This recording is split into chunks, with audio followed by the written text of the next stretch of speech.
अस्सलामुअलैकुम dear students. जैसा कि लास्ट टाइम हमने डिस्कस किया था वाइटल फोर्स थ्योरी, उसके बाद हमने जो डिस्कस किया था फ्रेडरिक होलर के कॉन्सेप्ट को। तो today we are discuss about an other topic, वो है हमारे पास कैटिनेशन प्रॉपर्टी। कैटिनेशन प्रॉपर्टी क्या होती है और कैटिनेशन प्रॉपर्टी किन किन एलिमेंट्स के अंदर पाई जाती है। ज़रूरी नहीं कि पीरियोडिक टेबल के अंदर अगर हमें 118 एलिमेंट्स का कॉन्सेप्ट देता है तो 118 एलिमेंट ही कैटिनेशन प्रॉपर्टी को कंटेन करें।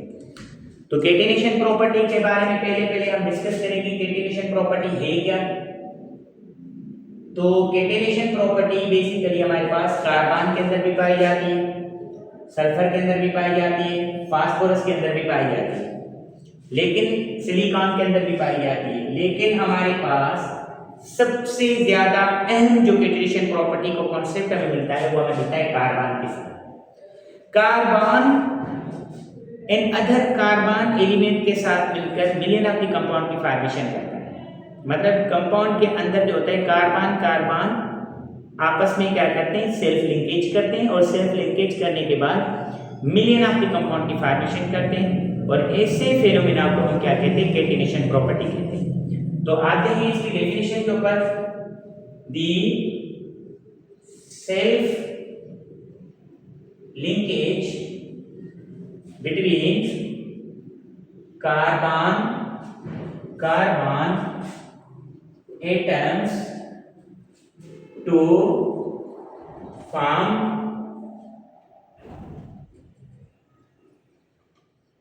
compounds in term of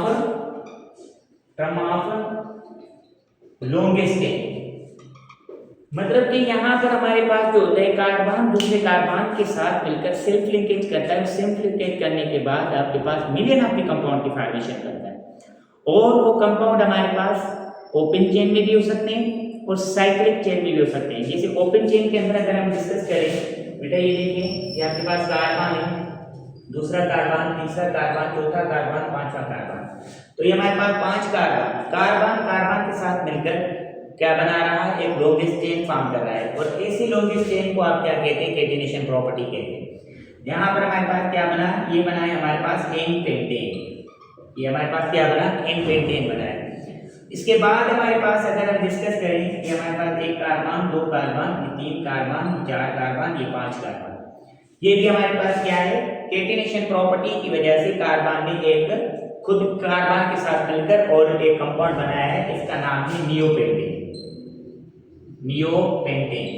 इसके बाद अगर हम साइक्लिक स्ट्रक्चर की बात करें तो साइक्लिक स्ट्रक्चर के अंदर भी कैटिनेशन प्रॉपर्टी का जिक्र आता है। जैसे हमारे पास क्या आता है, जैसे हमारे पास 1 कार्बन, 2 कार्बन, 3 कार्बन, 4 कार्बन, और ये हमारे पास 5 कार्बन। इसको क्या कहते हैं, इसको कहते हैं हम साइक्लोपेंटेन। ये हमारे पास 5 कार्बन है और क्लोज चेन के अंदर है, तो हम क्या लगाते हैं, इसका प्रीफिक्स हम लगाते हैं साइक्लो, और ये हमारे पास नाम क्या होता है, पेंटेन। इसका नाम पड़ा साइक्लोपेंटेन। इसी तरह से अगर हमारे पास 6 कार्बन आपस में मिलते हैं, अगर हमारे पास 6 कार्बन आपस में मिलते हैं तो इसका नाम क्या पड़ेगा, इसका नाम पड़ेगा साइक्लोहेक्सेन। इसका नाम पड़ेगा साइक्लोहेक्सेन। ये हमारे पास क्या है, साइक्लोपेंटेन। इसी तरह से अगर हम 3 कार्बन की चेन बनाते हैं तो ये इसका नाम क्या पड़ेगा, इसका नाम पड़ेगा साइक्लोप्रोपेन। साइक्लोप्रोपेन। तो कार्बन के अंदर जो कैटिनेशन प्रॉपर्टी पाई गई है, इसके मेन 2 रीजंस होते हैं जिसकी वजह से ये कैटिनेशन प्रॉपर्टी कार्बन के अंदर हमें मिलती है। पहला रीजन आपके पास बेटा ये पता है आप लोगों को कि इसका स्मॉल एटॉमिक रेडियस होता है। स्मॉल एटॉमिक रेडियस होता है।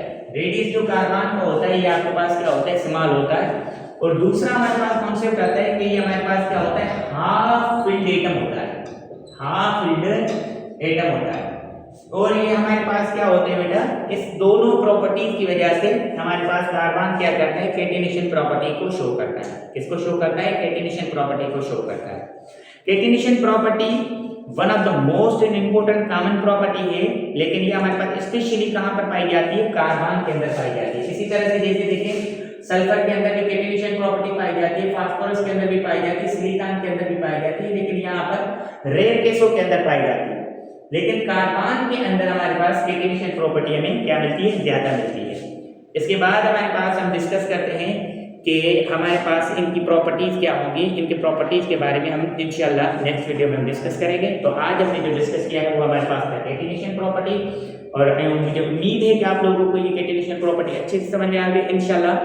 अब हम जो डिस्कस करेंगे फर्स्ट ईयर के अंदर ही हम चैप्टर्स को स्टार्ट करेंगे इंशाल्लाह। फिर हम इसी चैनल के ऊपर हम फर्स्ट ईयर के अंदर जो केमिस्ट्री के लेक्चर्स होते हैं इनका ईजी वे के अंदर आप तक ट्रांसफ़र करेंगे। तो मुझे उम्मीद है कि आप लोग अपने नोट्स निकाल कर तैयारी अच्छे से करेंगे ताकि आप लोग आगे इनमें से अच्छे फ़ायदा उठा सकें और अपने एजुकेशन को कंटिन्यू कर सकें। Thank you so much.